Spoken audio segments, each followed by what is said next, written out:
Okay, hi everyone. Thank you for attending the third and final part of our webinars focusing on the prevention of insulin resistance. Today we will be focusing on treatment. This webinar will be presented by both Dr. Pushpa Larsen and Michael Kaplan. Thank you to Dr. Mi-Jung Lee for her great contribution in the creation of some of the content of this webinar. A little brief on our two doctors. Dr. Larsen was a graduate from Bastyr. She has a certificate in midwifery and spirituality and health and medicine.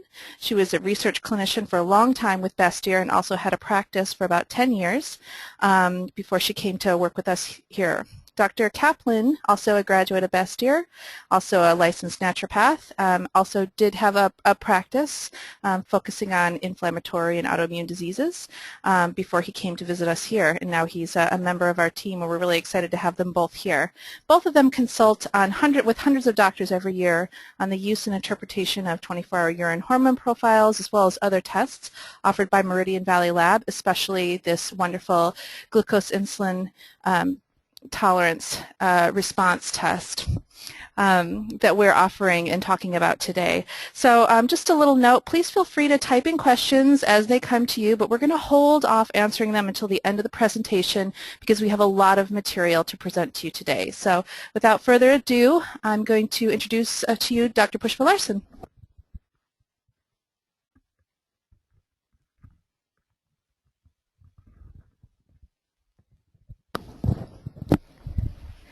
Good morning.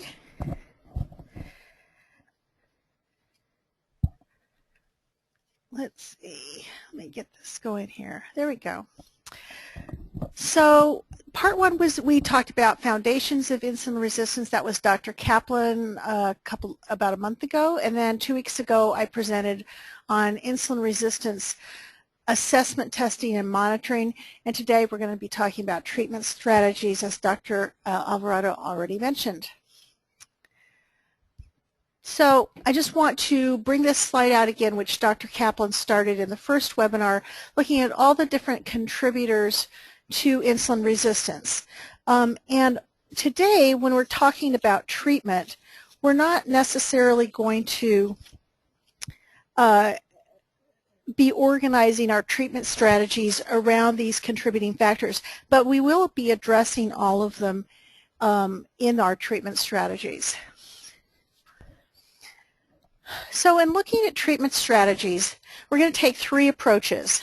First, we want to reduce risk factors for insulin resistance. We want to implement healthy lifestyle habits. And finally, employ natural therapeutics. And although I'll be presenting them in this order, or we will be presenting them in this order, it's important to note that this is not a treatment hierarchy. You might well be using all three strategies with the same patient at the same time. So let's start with reducing risk factors. I just want to mention a little bit about epigenetics right now. Epigenetics is a buzzword these days, but for some very good reasons. Epigenetics refers to changes in gene expression, that is, what genes are active versus those that are inactive. And these changes don't involve changes to DNA, so there's a change in phenotype without there being a change in genotype. Epigenetics can be influenced by age, the environment, lifestyle, and other factors. And the ability to influence epigenetics is considered to be the reason that mammals, including humans, have relatively long lifespans. Epigenetics plays into the development of insulin resistance and diabetes, and influencing epigenetics is a focus of reducing risk factors.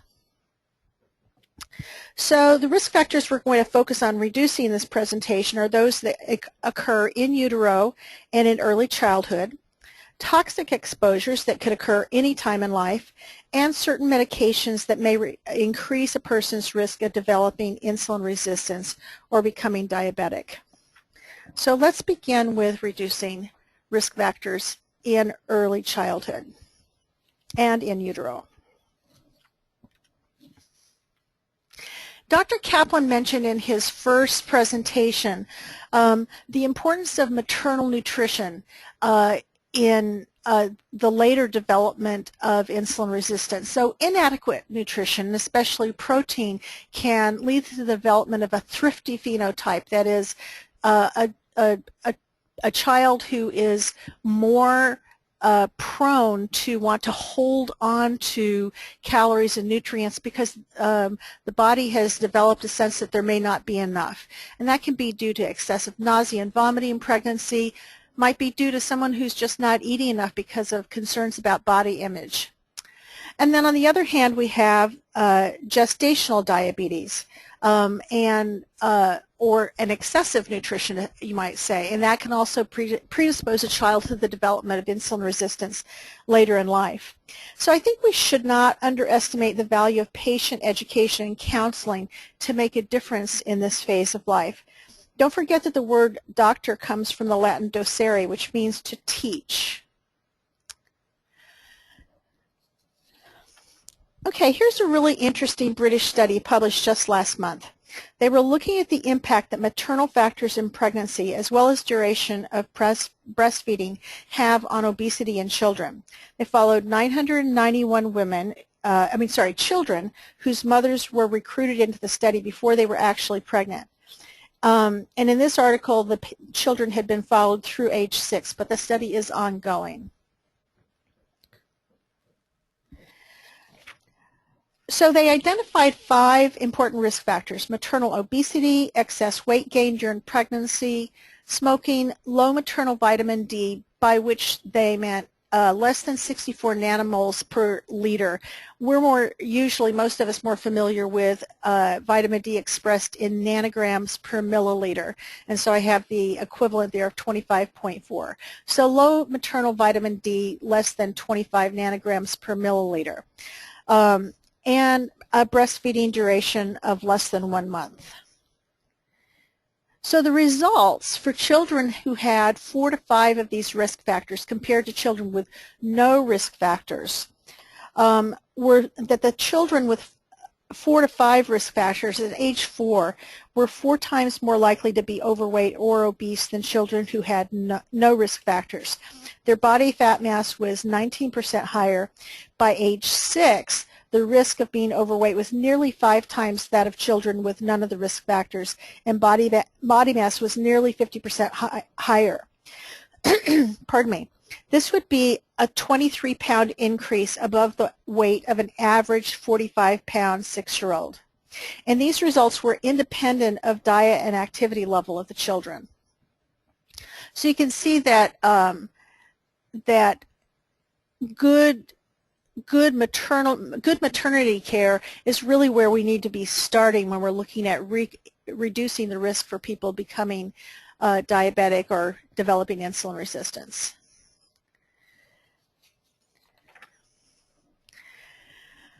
Okay, so this is a study where they looked at maternal antibiotic use in the 2nd or the 3rd trimester. Now we know that most women who are having C-sections are going to be getting antibiotics, but this study was looking at maternal antibiotic use in the 2nd or 3rd trimester. And they looked at 436 mother-child dyads when the children were 7 years of age. And the results were pretty startling. Children exposed to antibiotics had an 84% higher risk of obesity, and that was also positively correlated with waist circumference and percent of body fat. Another risk that we can reduce, which is not in utero but at birth, is cesarean section. This study was done in Brazil, which has a very high cesarean section rate, so it's a great place to do the study. They looked at over 2,000 young adults, 23 to 25 years of age, and what they were looking at they looked at a number of different measures. They didn't want to look at just central adiposity, but also peripheral fat gain. So they looked at waist circumference, waist height ratio, waist hip ratio, tricipital skin fold, and subscapular skin fold. And I just wanted to quote here from the study because I thought they stated it so well. The subjects born by cesarean section had a higher risk for increased peripheral and central adiposity during young adult age compared to those born by vaginal delivery.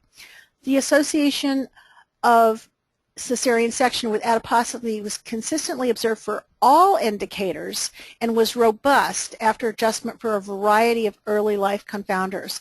It's a really, I think, a very important study, and it really underlines how much can be done right up until the moment of birth to reduce risk. Now, obviously, some people do need to have cesarean sections, but there are many people who don't. Now, anything we can do to reduce that, I think, is important. Okay, now moving on into early childhood. This is a meta-analysis. It's really quite large. It encompassed 25 studies with, as you can see, over 200,000 participants in 12 countries over a very wide span of years. Their findings were that breastfeeding was significantly associated with significantly reduced obesity in children, and 17 of the studies show that there was a dose-response effect between breastfeeding duration and reduced risk of childhood obesity. And if you remember in that earlier study, they looked at breastfeeding duration of less than 1 month. But really, breastfeeding duration of less than 6 months is considered a reduced duration of breastfeeding. And the longer a mother can breastfeed, the better. And you know, there's so many studies about this. There's some really interesting studies about when other foods are introduced, so not just breastfeeding, but when children start eating other things. I just didn't have room to include all of that in this presentation. But the research is out there if you're interested in looking into it more. Okay. Just as there's a problem with mothers being exposed to antibiotics and the babies in utero, therefore, also the use of medications in early childhood is important. So this is also a very large cohort study. Children who receive broad-spectrum antibiotics multiple times before the age of 2. They have a 16% increased risk of obesity. That's not actually quite as large as those who were exposed in utero. And interestingly, no association was found with narrow spectrum antibiotics, which suggests to us that whenever possible, we should use narrow spectrum antibiotics if we need to use them at all.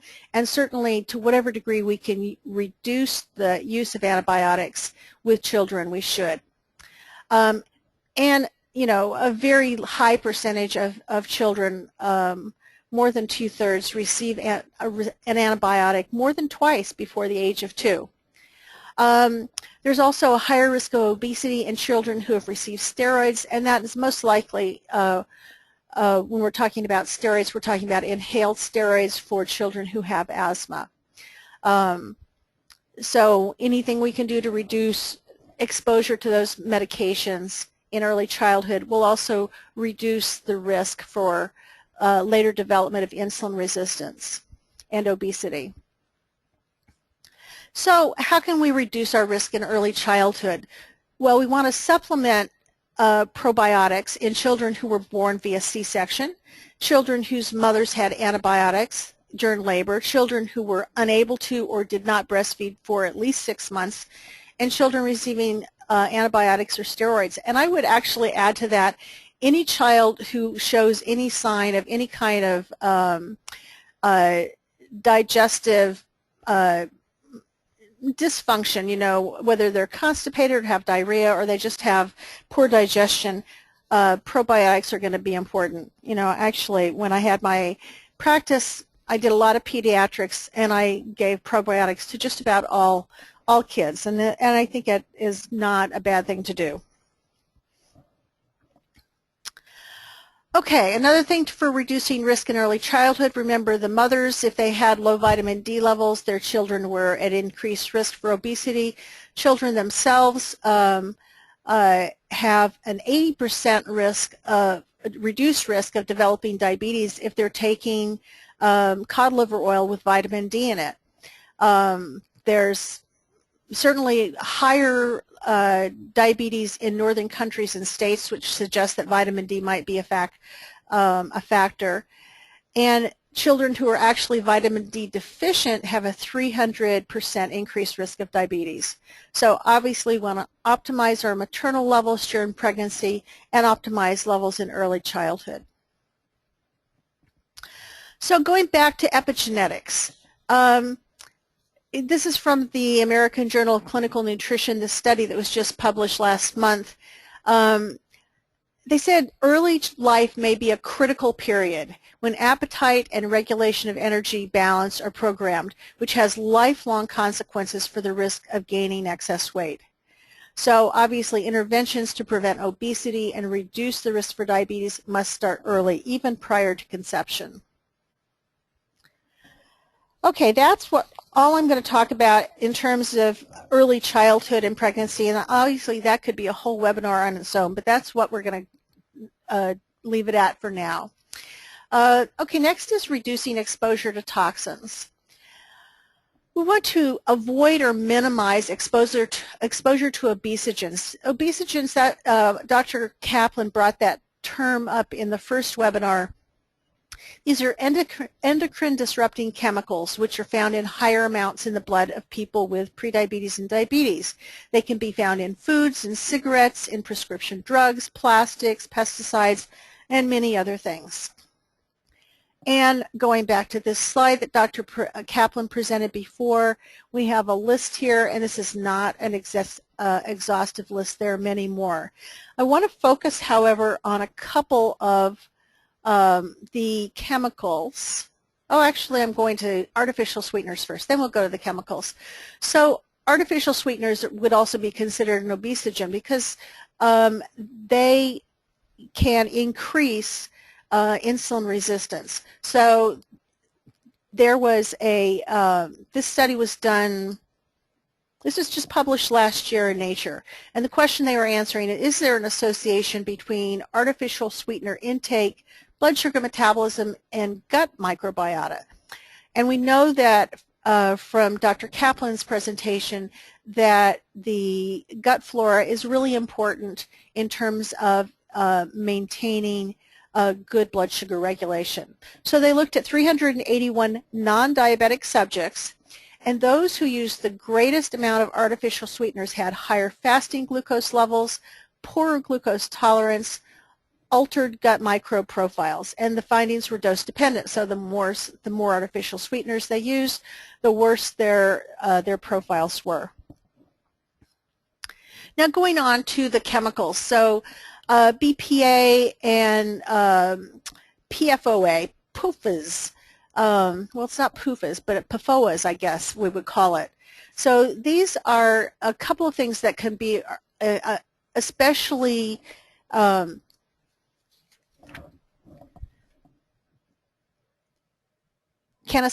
affect our tendency to develop insulin resistance and increase body weight. So BPA is found in plastics and in the water supply. It increases the amount of fat stored in adipose cells. Perfluorooctanoic acid increases leptin levels and causes leptin resistance. This is found in water and stain repellents and in carpets, furniture, and upholstery. So to whatever degree you can reduce plastics in your life, I know eliminating it altogether is impossible, but to whatever degree you can reduce plastics and also have carpets and furniture and upholstery that is not treated with these repellents, you're going to be reducing your exposure and the exposure of your children. And then of course the water supply, making sure you're getting filtered water and clean water that is has a lower is going to lower your exposure to these products. Okay, so we want to reduce our exposures by eating organic, whenever possible, drinking filtered water, minimize and protect against plastics, I just said that. And then detoxification is important, so sauna, dry brush massage, deep breathing, exercise, and of course there are many, many things that can be done for detoxification. It's beyond the scope of this webinar to really go into that but I'm sure you all know how to do a good detoxification program. Okay, the third of those three reducing risk factor things we want to look at is medications. So medications that increase insulin resistance.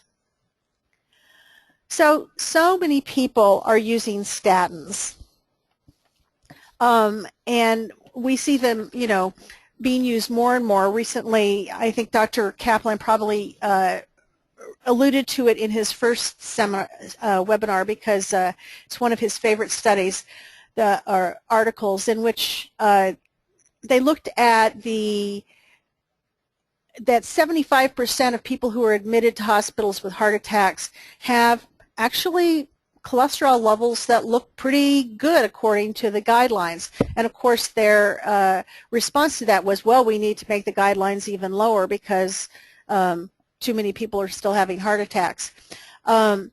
So because of that, we're seeing more recommendations that people use statins, and we know that they can increase insulin levels and decrease insulin sensitivity.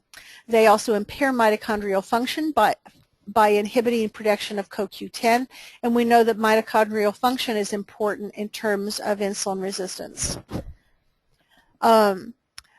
They can increase the progression to diabetes in a non-diabetic population. So there are differences in toxicity between different statins. If you have a patient who must be on statins, looking at the differences in toxicity would be something that you would want to do and make sure that you have them on a less toxic one.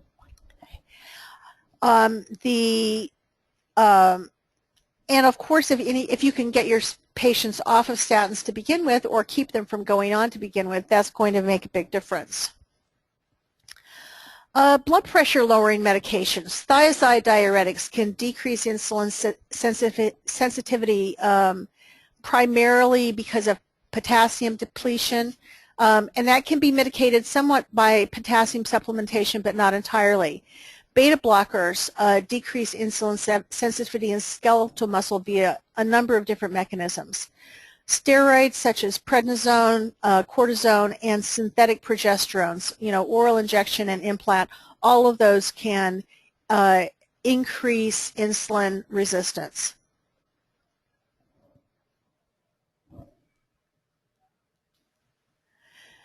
And then some anti-diabetic medications themselves exacerbate insulin resistance by stimulating the production of insulin. And many people are still on, while these are some of the older anti-diabetic medications, many people are still on them. So if you have people who are actually already diabetic, looking at the medications they're on and seeing whether or not they might be taking things that are increasing their insulin resistance might be something that you want to do, and possibly look for alternatives. Okay, now glucosamine is not a medication, it's not a pharmaceutical, but it is something that a lot of holistic practitioners use as a therapy for people who have problems with joint and cartilage. And there's been some question about whether or not, because it includes glucose, does it affect insulin? And studies in animals, it looked like high doses, and in humans, high doses do worsen insulin resistance. However, at typical doses, it hasn't been seen to be a problem for blood sugar or insulin sensitivity. And so probably using it in typical doses is fine, but it's something that if someone is using a lot, it could become a problem.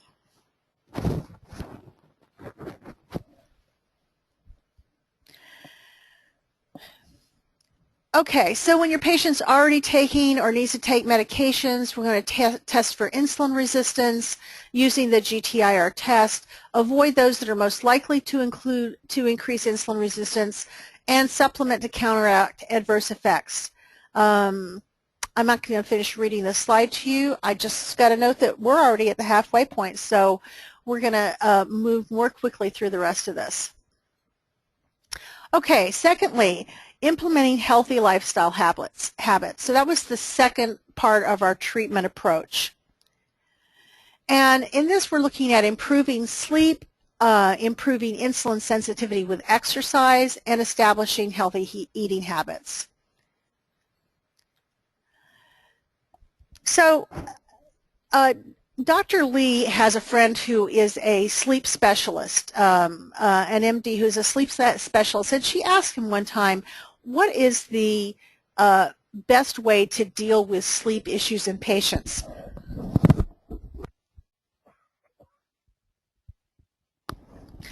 And he told her that something like, was it 85%, Dr. Lee? Around 85% of patients would respond to improvements in sleep hygiene, that they didn't need necessarily CPAP machines or medications, but just with sleep hygiene, good sleep hygiene, it would improve their sleep. So that includes winding down for a couple of hours before bedtime. Winding down, actually twice. Part of winding down is, avoiding heavy meals, which can perhaps keep you awake. Having high carbohydrates before bed, which could cause your blood sugar to spike and then drop, and then wake up later because of a drop in blood sugar. Alcohol can be a problem. Strenuous exercise can keep people up. I know some people like to sit down with their planners and plan their next day. Some people find that actually stimulating because they start thinking about all the things they have to do, and they can't actually then go to sleep after doing that. Eliminating all light from the bedroom, blackout curtains if necessary, and then go to bed at the same time every night. When sleep is interrupted, try not to, either by getting up to go to the bathroom or because you wake up. Try to avoid exposure to light. Don't check the time. Don't turn on the bathroom light when you go to the bathroom. And for people who are waking up because of a drop in blood sugar, making sure that they're getting a small snack around bedtime with some protein and a little bit of carbohydrate, just not high carbohydrate. And then upon rising, using a natural light or a sunrise simulator. All of those things can be helpful in resetting circadian rhythm. And there's actually a lot of information out there on that. So if this is something you think would be beneficial for your patients, there's a lot of information available. Botanicals, I'm not going to go into a lot about this. Most of you know about what botanicals are available. Homeopathics, if you're not familiar with the Unda remedies, Unda number 30 is specific for insomnia, but I've also found Unda number 9 and Unda number 24 used together to be very beneficial. Those are both nervous system remedies.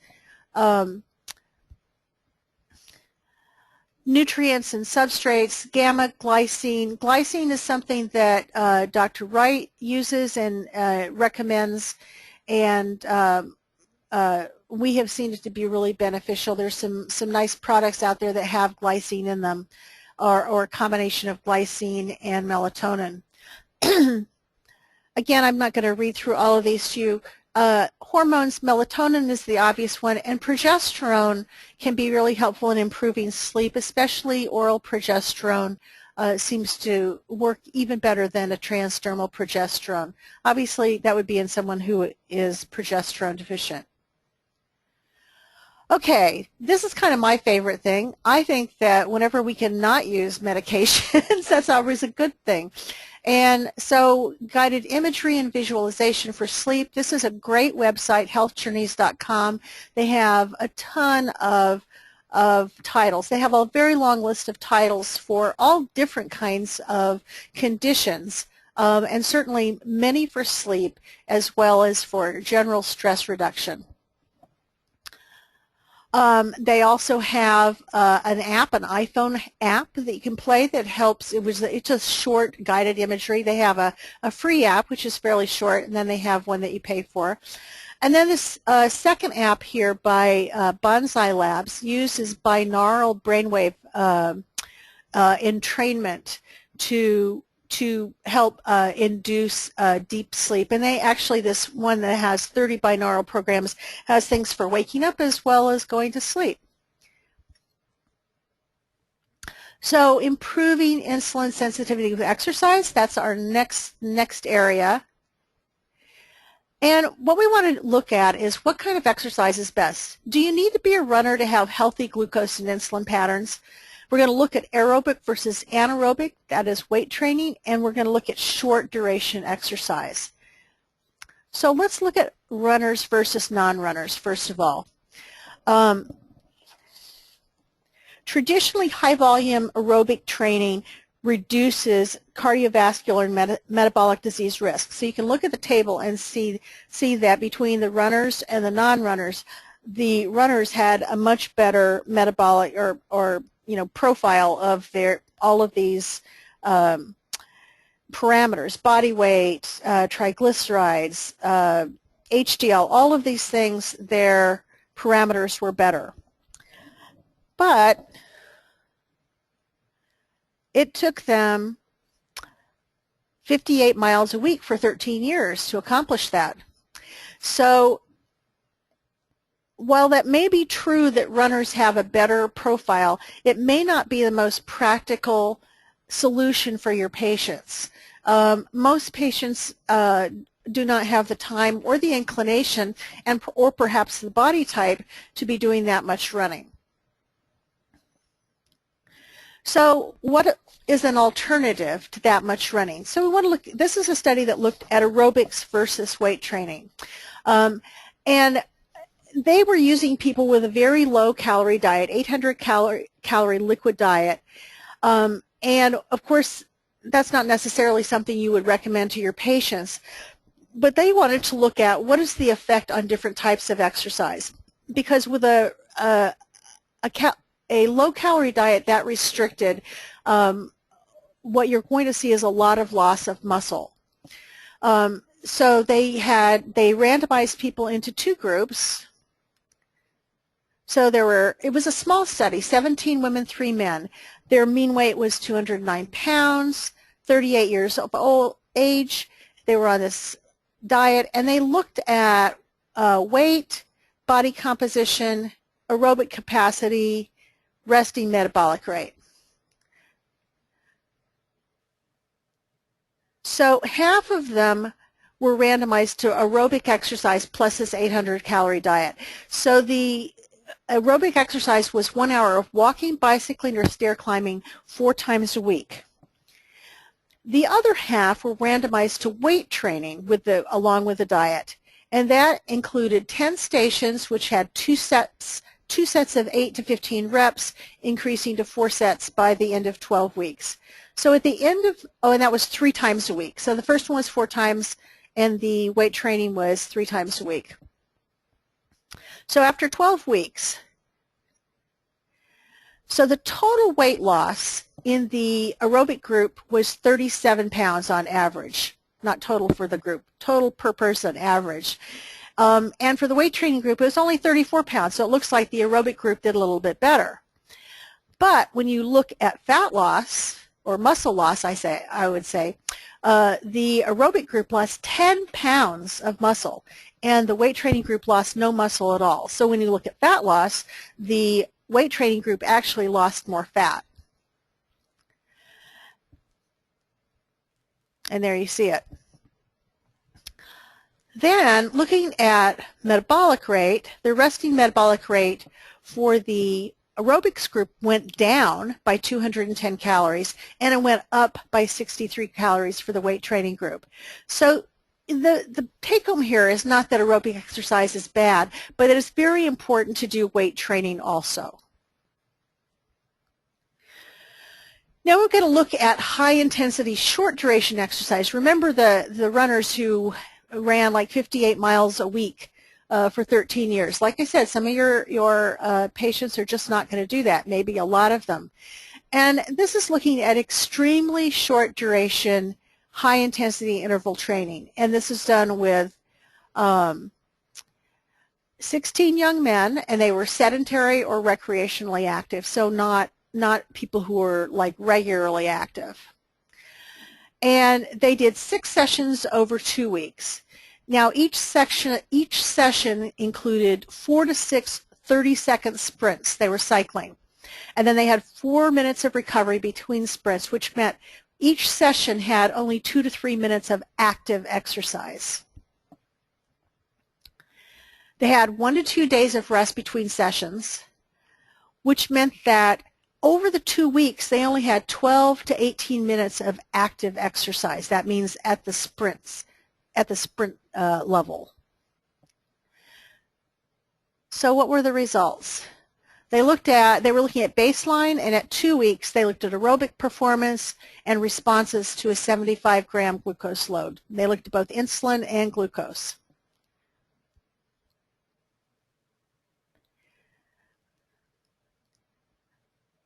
So this is the plasma glucose pre-high-intensity interval training. And this is the plasma insulin. Those are the curves.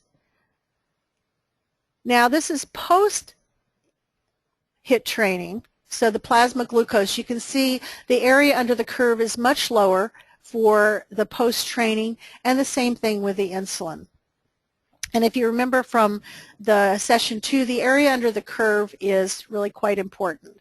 So even with a very, very short study, only 2 weeks, and with very short duration of exercise, only 15 to 18 active minutes over those 2 weeks, they had really pretty good results.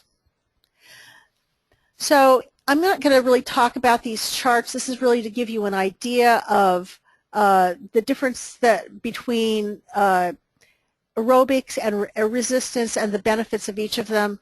This chart goes on for 3 slides, and if you ask for the PDFs, you'll have all this on there. It's really just a reference for you. Here's some more references. I particularly like I like actually all 3 of them. The PACE is really good for looking at high-intensity interval training.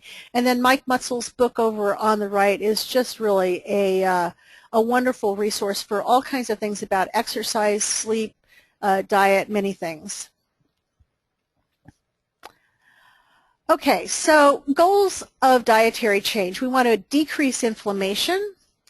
We want to improve gut function, and we want to achieve or maintain a healthy weight. So 5 strategies to improve gut function include removing food allergies, replacing enzymes and stomach acid, replenish healthy bacterial balance, repair the GI tract, and reduce the effects of stress. So we're going to talk about 3 diets here. The Mediterranean diet, most of you are familiar with that. It's based on traditional diets of the Mediterranean regions. It has more in the way of carbohydrates, very little in the way of red meat, and has healthy fats. It has olive oil, it has nuts. It tries to stay away from dairy, butter, and saturated fats, and wine can be used in moderate amounts. It also tries to be low in salt and use herbs and spices instead. This is the Mediterranean diet food pyramid, and you can see it's actually divided not just into amounts, but really kind of how often you would have those things. And this is from the Supreme Scientific Health Council of the Hellenic Ministry of Health in Greece. So this is really a Mediterranean diet. In this study, metabolic syndrome was reversed in people following the Mediterranean diet. They had 3 arms. The Mediterranean diet supplemented with additional extra virgin olive oil, Mediterranean diet plus extra nuts, and then a low-fat diabetic diet. Their goal was not to increase exercise or lose weight. They wanted to see how people would do just by making changes in diet. So of those who didn't have metabolic syndrome to begin with, the people in the low-fat group were slightly more likely to develop it than those in either of the Mediterranean diet groups, but it was not statistically significant. Of those who didn't have metabolic syndrome to begin with, who did have metabolic syndrome to begin with, a number of them actually reverted to a non-metabolic syndrome state. The olive oil group was a little bit better than the nuts group, both much better than low fat. They also showed decreases in obesity, central obesity, and the olive oil group showed decreases in fasting glucose. Paleolithic diet, also referred to as the caveman diet, and many other things. It excludes mostly grains, legumes, dairy products, salt, refined sugar, processed oils, and really tries to consist of foods that would have been available prior to the establishment of agriculture. So this is the paleo food pyramid, and really emphasizes wild or free-range, grass-fed, etc.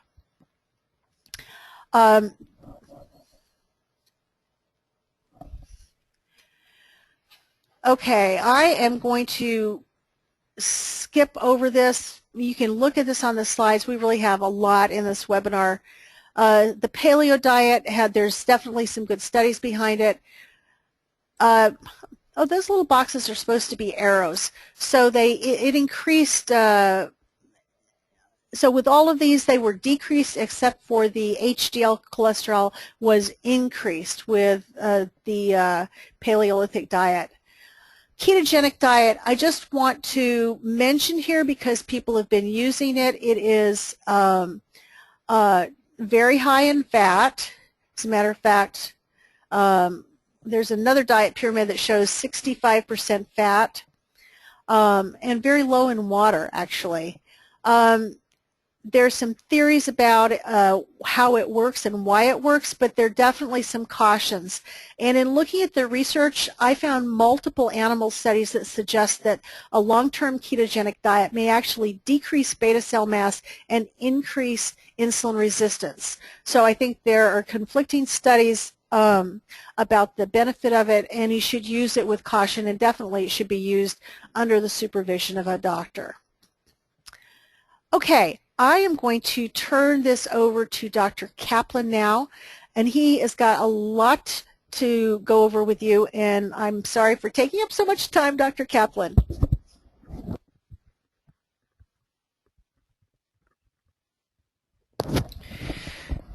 Thank you very much, Dr. Larsen. Pleasure to join you all again, and thank you so much for making the time today. So, Dr. Larsen, in the course of the first half of today's webinar, talked about a number of therapeutic interventions, some for sleep, some for maternity care and early childhood with the probiotics and vitamin D.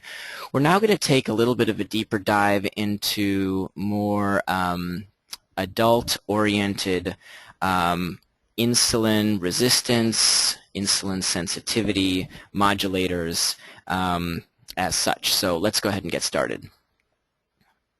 So how do you begin? How should you construct a treatment plan to accomplish these goals? So we are going to talk about a number of nutrients, botanicals, and even a few hormones coming up. But this is not intended to be a one-size-fits-all approach. It's not intended to be cookbook medicine here. It is intended to kind of arm you with some good tools that you can in turn put into these buckets. So I've sort of called out here four key areas, 4 buckets if you will, that you can use to organize your treatment plan. key nutrients for blood sugar metabolism, anti-inflammatory support, antioxidant support, and then also digestive and probiotic support. And very briefly, I'm not going to make a whole lot of mention, really any mention, of digestive and probiotic support. We have it here because it's important and it really deserves to be on this level, but specifically improving digestion and treating the gut are going to be outside the bounds of this webinar today. So let's very, very quickly review the summary of insulin and glucose metabolism. Why? Because we're going to refer back to this model in the slides that follow, because some of our interventions are going to specifically act on mechanisms that we see here. So, of course, the first step is insulin contacting its receptor site, and that encourages the glucose transporter to go to the cell membrane. The glucose comes into the cell, and then the stimulus of that insulin signal promotes glycogen synthesis, also promotes glycolysis. We're starting to generate ATP.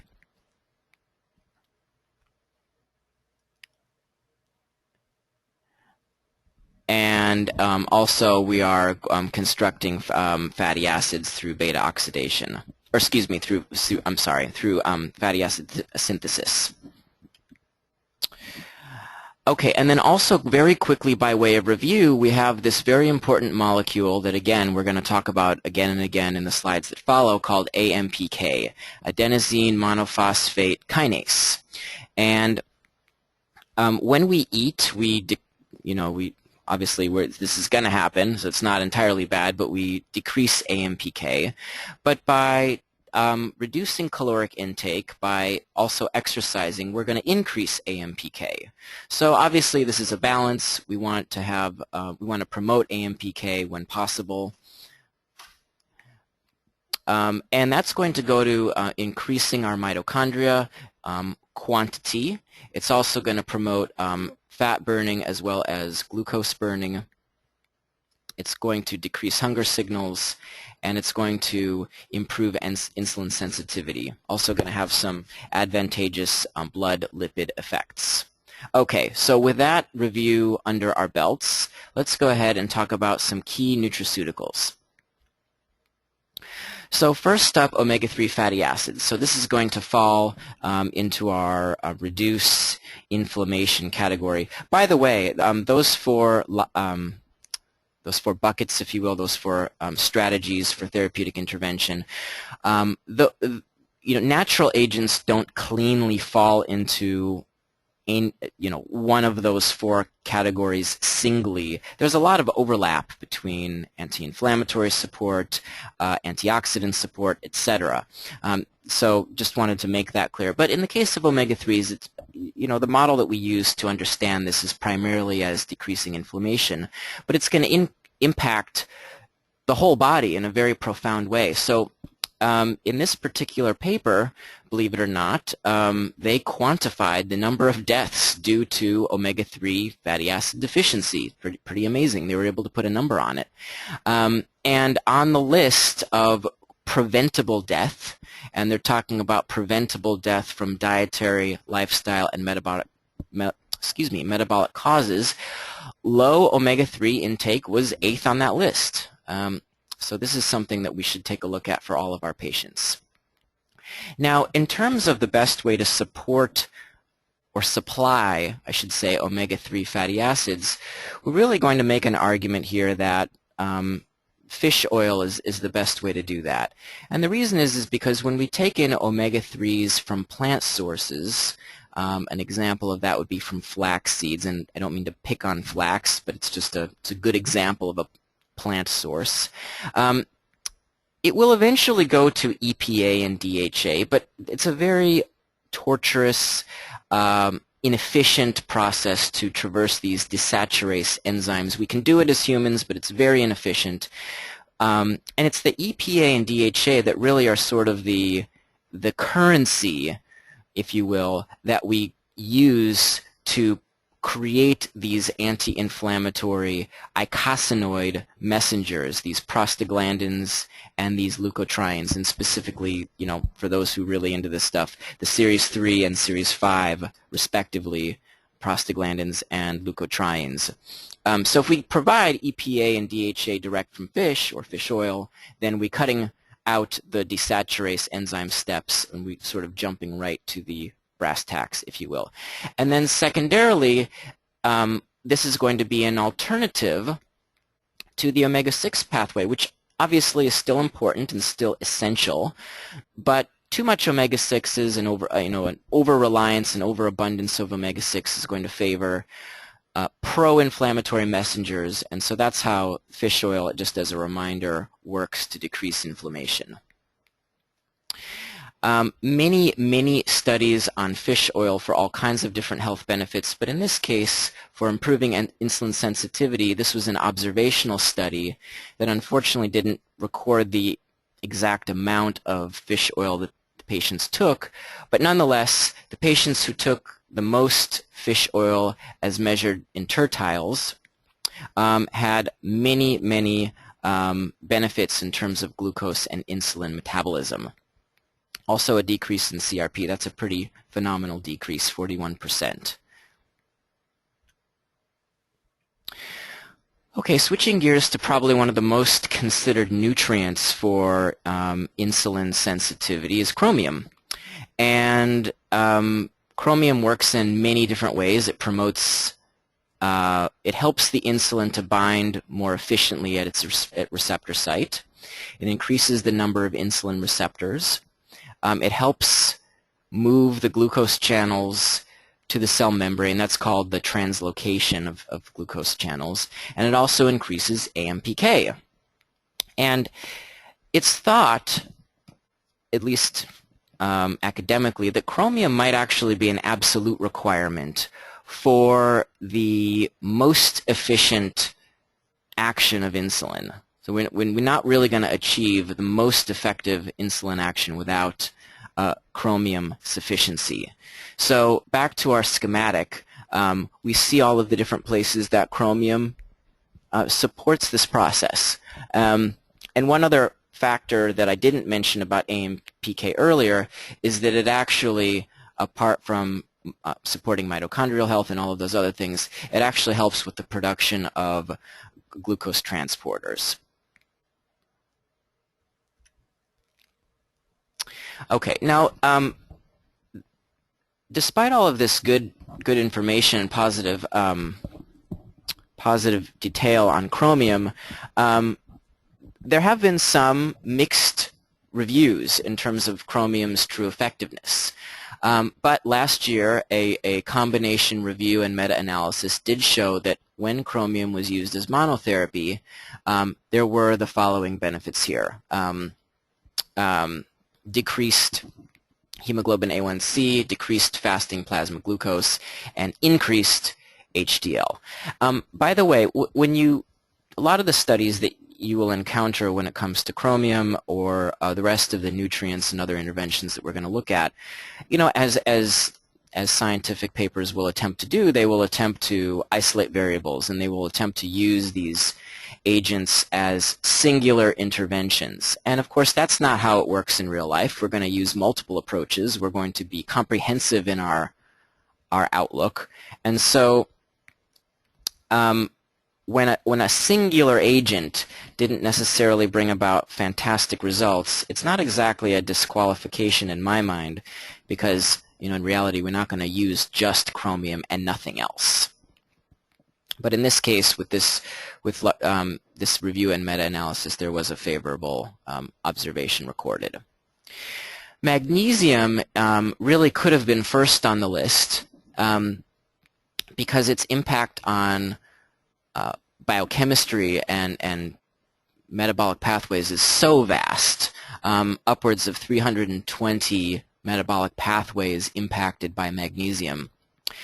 And it's important because most of our patients with frank diabetes are clinically deficient. So obviously, in the course of the 3-part parts of this webinar that we've presented to you thus far, one of the major messages that we're trying to convey here is to not wait until the development of full-blown diabetes. We're going to try to intervene much, much earlier at the level of early insulin resistance. And so if this deficiency is present in full-blown diabetes, it's going to be present to some degree along the way in prediabetes or metabolic syndrome.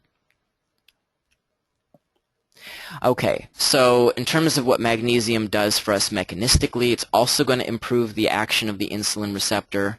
I mentioned it being a cofactor in many metabolic pathways. It improves pancreatic beta cell function, so that can act more efficiently. And then also, which is something that I didn't know, magnesium is associated with a lowered inflammatory state, decreasing CRP. So again, back to our little schematic. Magnesium, for those biochemical pathway junkies, helps with glycolysis and the Krebs cycle, among other things.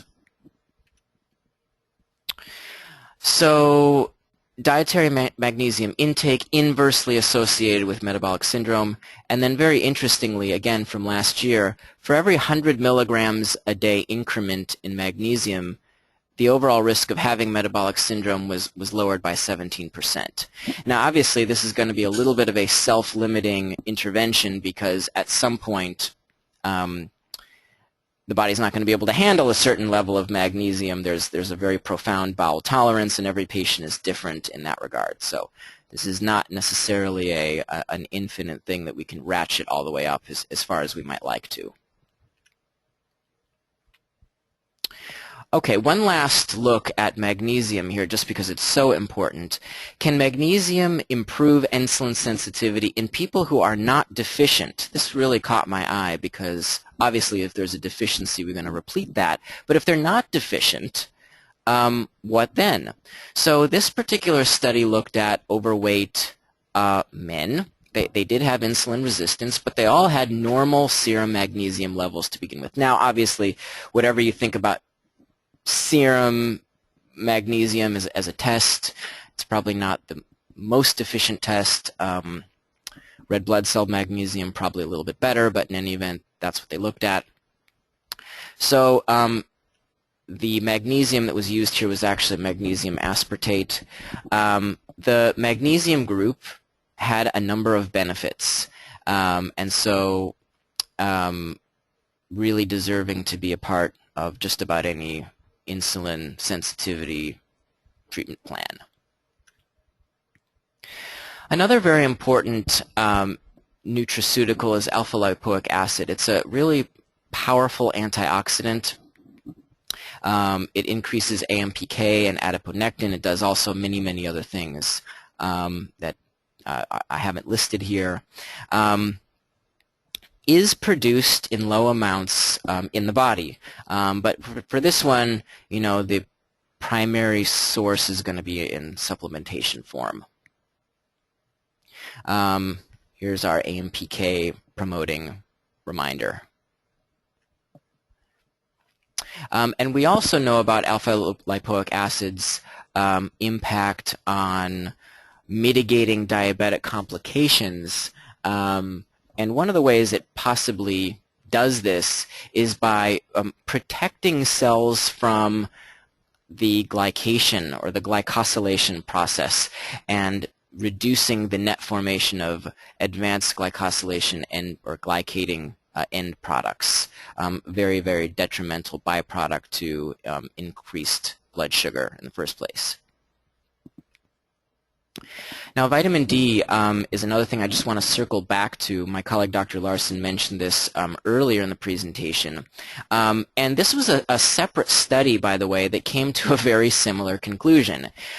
This study wanted to answer the question, what is the cutoff point below which there's a problem in terms of insulin and glucose physiology, above which the vitamin D relationship to those problems go away. And what they found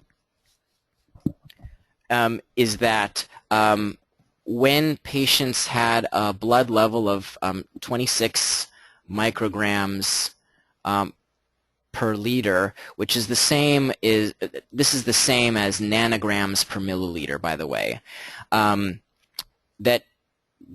That was the level at which vitamin D did its job, and above which there was diminishing returns. And this blood level very serendipitously agrees with what Dr. Larsen showed earlier in the presentation. So having said all of this, do we think that 26 is the pristine optimal level of vitamin D? No, I think there are reasons to promote and optimize vitamin D levels beyond 26, but we wanted to just present to you this particular piece of evidence. Certainly if your patients are below 26, that's a big red flag for intervention. Okay, now I'm going to list for you a group of very important botanicals that also belong as part of your toolkit. And probably the most important of which is berberine. Now, berberine itself is not an herb in and of itself. It's a constituent of an herb. And I'm sure many of you are familiar with this. Comes from many different sources, and it's has a rich tradition in both Ayurveda and traditional Chinese medicine. It's a very cooling herb, and it's used to treat energetically hot conditions. And then in Western herbalism, we learned that berberine-containing herbs are very powerful antimicrobial treatments. Alongside of all of that, there are metabolic benefits, and there are many. This is just a short list, non-inclusive list, of all of the things that berberine does. And there you can see in the middle there another AMPK activator. And also inhibits hepatic gluconeogenesis, so approaching the situation from many pathways, many angles. Now, in this particular study, it was a small study, as many of these herbal studies are, but whenever there's a human study, I want to sort of bring that to you. In this particular study, treatment group received 500 milligrams 3 times a day, and they observed the following benefits, as you can see in the table. 36% of the participants had complete remission of their metabolic syndrome entirely after 3 months. Now, lastly on berberine, many of you are aware that it comes up in conversation as an alternative to metformin. To my knowledge, this is the study that supports berberine's use in that way. And they looked at women with PCOS. Obviously, PCOS has a very strong insulin resistance component. And they found that if berberine exerted many physiologic benefits, and some of these benefits were superior to that which metformin provided. And so from this, we get the sense that if there's room for early intervention, berberine very well may be more advantageous than metformin, even though metformin itself has many benefits itself. Okay, cinnamon is an important herb and has been studied in many meta-analyses and many reviews. Has these benefits here, and I just want to make note that it's the bark of the cinnamon plant that we use for metabolic health action. The twig has different health actions, but in this case we're talking about the bark. Now, cinnamon is another one that has had mixed results. I believe the Cochrane review came to the conclusion that results were mixed to the point where they didn't recommend cinnamon. But again, we're not talking about cinnamon as monotherapy. We're talking about cinnamon as part of a whole comprehensive treatment approach. And as such, I think it does deserve a place at the table, and this is a study here that used about 500 milligrams of the cinnamon extract a day for 3 months, and did the participants did enjoy benefits. So cinnamon does, I think, deserve to be a part of the conversation.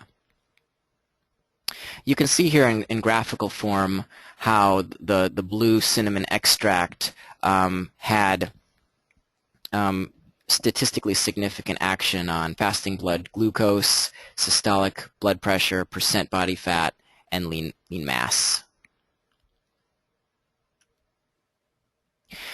Bitter melon is another herb that I want to make mention of that also has a rich tradition for use in this regard. A lot of the mechanism of actions of these herbs is not quite as tightly defined as berberine or some of the nutrients that we talked about, but all the same, it has been shown to reduce serum insulin and leptin and improve glucose tolerance. Now, in this particular study, bitter melon actually was shown to improve the glucose transporter translocation to the cell membrane, and of course you remember the AMPK relationship to that. I wanted to make mention of this to you because we were unable to find out the exact amount of bitter melon that they used, but I think because we're starting to understand the mechanism of action, it's an important one to think about. And then here in this particular study, we saw a significant reduction of both fasting glucose and postprandial glucose levels. And 100 people for a human botanical study is actually pretty good. Fenugreek is another famous herb for blood sugar control. And in this case, the participants of this study received 1 gram a day for 2 months and observed many different insulin and glucose metabolic benefits. In the table where you see AUC glucose and AUC insulin, that stands for area under the curve. And we've been talking about area under the curve throughout Part 2 and earlier today in Part 3. Basically, we're just talking about the net volume of glucose or insulin that's being produced. And that being relevant as opposed to just single point-by-point analysis that would come in a fasting plasma glucose test or even a 2-hour postprandial glucose. The point-by-point analysis do mean something, but the total volume of glucose present or insulin secretion really is what matters here in terms of improving insulin sensitivity.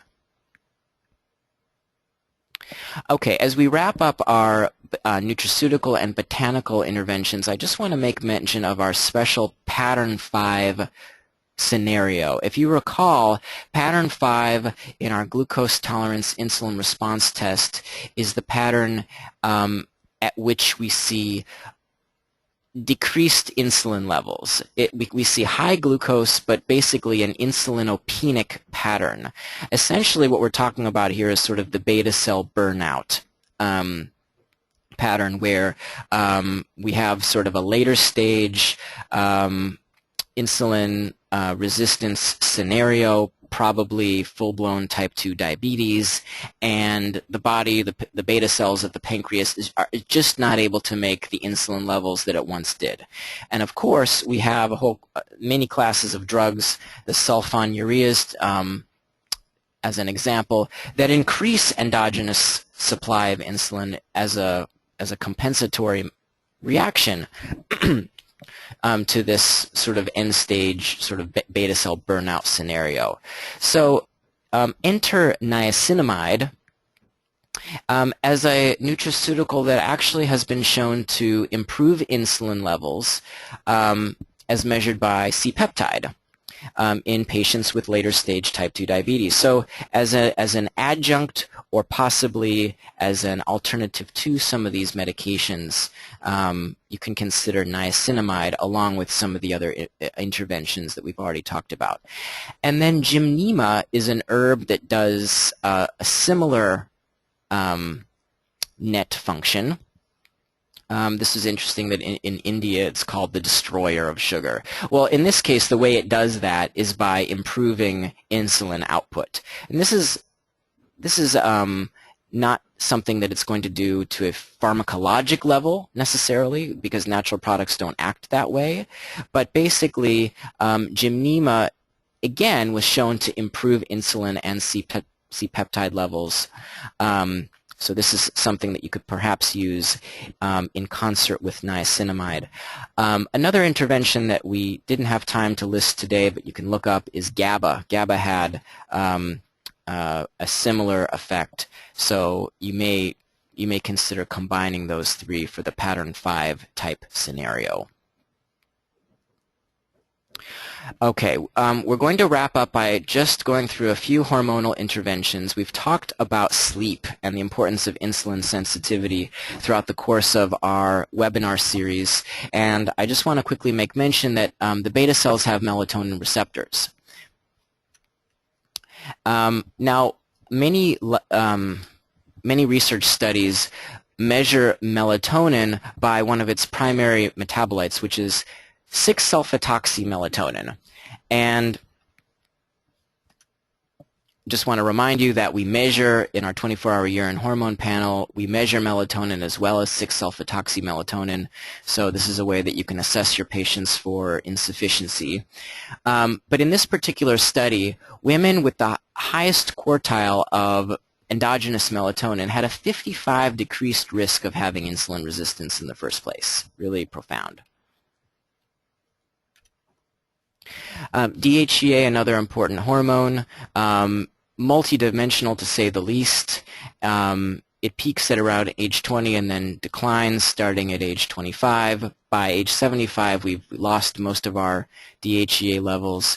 This is something that, of course, you would only do if under the care of a physician, because DHEA has to be balanced with other hormones. But in this particular study, the intervention was 50 milligrams a day, which is a dose that really is too high for many women. But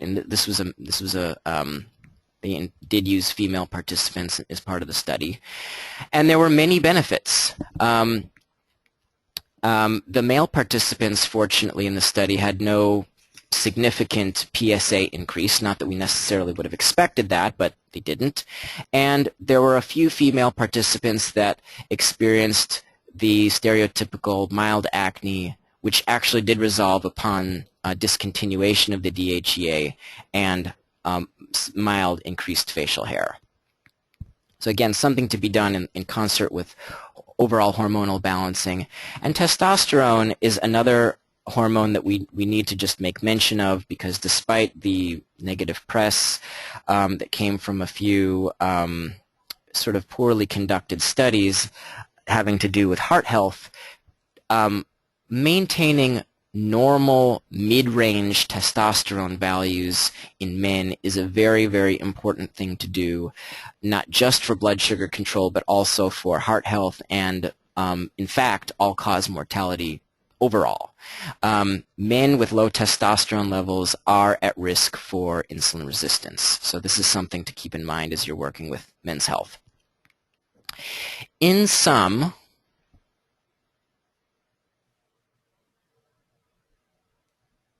as my colleague Dr. Larsen began our presentation today discussing, we're going to reduce risk factors, and that includes maternity and early childhood. We're going to reduce toxic exposures and take a look at, wherever possible, reducing the medications that increase insulin resistance. We're going to improve sleep in terms of healthy lifestyle habits. We're going to see about effective use of exercise, and then establish healthy eating habits and, wherever possible, employ therapeutic diets. And we're going to take a look at natural therapeutic agents. That was the section that I discussed. keeping in mind to use key nutrients, anti-inflammatory support, and antioxidants wherever possible. Again, I just want to reiterate that this is not a hierarchical approach, that we might use any and all of these approaches where appropriate. But who do we use them for in the first place? Well, if we don't test, we don't know. So this is my impassioned reminder to you to test your patients with really the best test that we know to be available, which is the glucose tolerance insulin response test, looking at both glucose and insulin after challenge. And that's been available for many years as a standard venipuncture test, but now, as Dr. Larsen announced 2 weeks ago, we have available a blood spot method for assessing insulin resistance. It's something that does not require venipuncture, so it's a very convenient thing to do in your office if you don't do blood draws. It's also something that can be done in the home environment. We do advise that you as patients, have someone there with you to assist you in the process to make this more effective. And of course, here's a sample report, and I just want to take the opportunity to remind you that when you get your results back, call in our customer service department, and they will hook you up with a no additional cost telephone consultation with myself or one of my colleagues. We're here to help make the results as useful to you and as clinically relevant to you as possible. That's our job here at Meridian Valley Lab. So today and until April 30th, for practitioners who are listening to our webinar today, we're offering a discount on the blood spot glucose tolerance insulin response test. We encourage you to take advantage of this, and you can call the customer service department at the telephone number here and order the test. And we encourage you to actually do this on yourself so that you can have that experience as a learning exercise.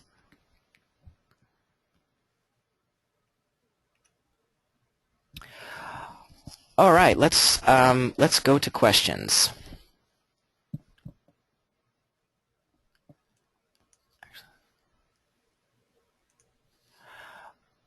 Okay. Can you suggest how to find out which statins are worse for increasing risk of insulin resistance, or give a list?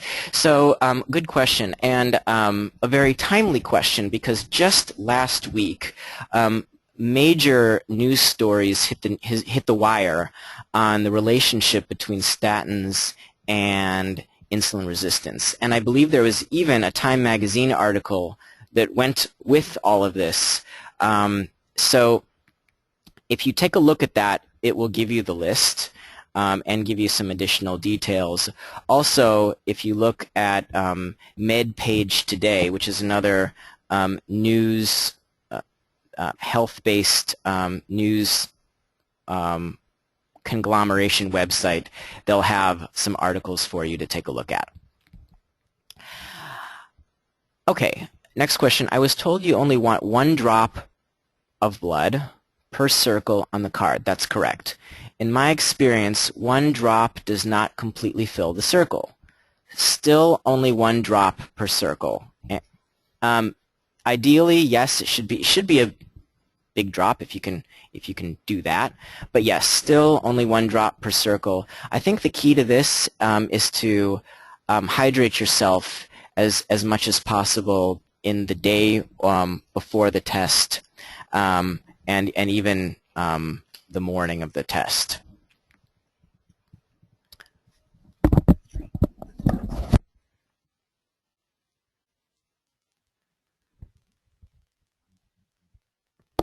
So as you sort of you're expressing the blood from your fingertips, sort of let the drop kind of get large if you can before it sort of eventually falls onto the card.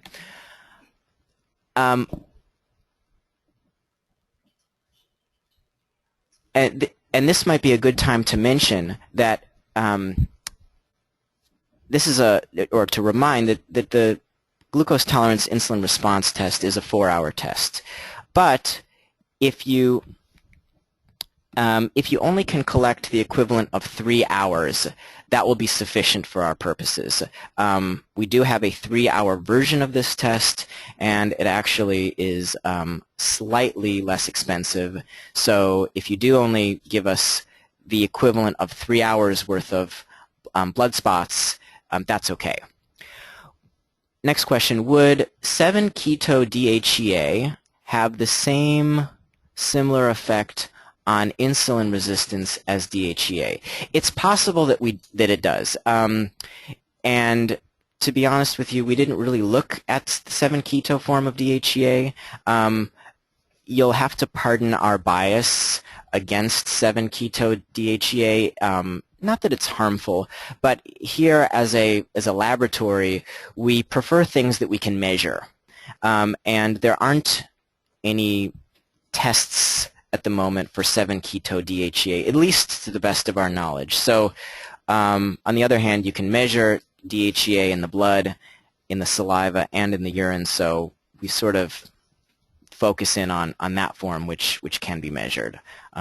Sorry, I know that's not the complete answer that you're probably looking for, but that's kind of our outlook. How many times do I need to stick myself with the needle? So it's one stick per time interval. So baseline, half an hour, 1 hour, 2 hours, 3 hours, up to 4 hours. It's one stick per time interval, and then you're going to let the drop of blood come down from that singular stick per time interval. I hope that makes sense. What is the best explanation for a normal glucose and low insulin pattern with a glucose challenge? How is glucose being handled? Yes, Dr. Simon, thank you for that very cogent question. And that is a scenario that we don't often have solid answers for. We see it, fortunately, only rarely. Sometimes people who are eating low-carb diets and don't necessarily have insulin resistance in the first place can have this pattern 5 result, and it's not necessarily pathologic. But in cases where we know the person is having metabolic issues, we know there's problems in glucose-insulin metabolism, and we see this, it's not well understood. But like I said, fortunately, it's rare. I'm sorry that we don't have very specific mechanisms to answer your question. Okay, well, thank you very much for sticking with us. We've gone a little bit over time. We appreciate you hanging with us through all of that information, and we appreciate your attendance across the course of the 3 parts of this webinar that we started about a month ago. So thank you again for joining us, and we bid you farewell.